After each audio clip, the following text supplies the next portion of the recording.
Okey gang, untuk video kali ni aku nak tunjuk proses kita sedang laminate business card.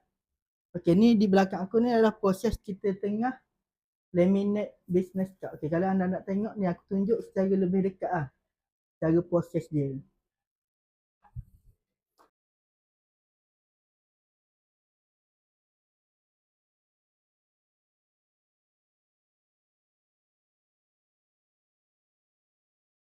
Ini adalah business card yang sudah kita laminate.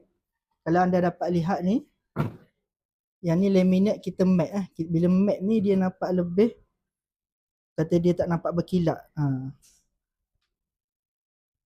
Antara salah satu kelebihan kalau kita buat laminate ni, business card anda ni dia akan lebih tahan lebih lama. Ia tak akan mudah terkoyak, lepas tu warna ni pula dia tidak akan pudar.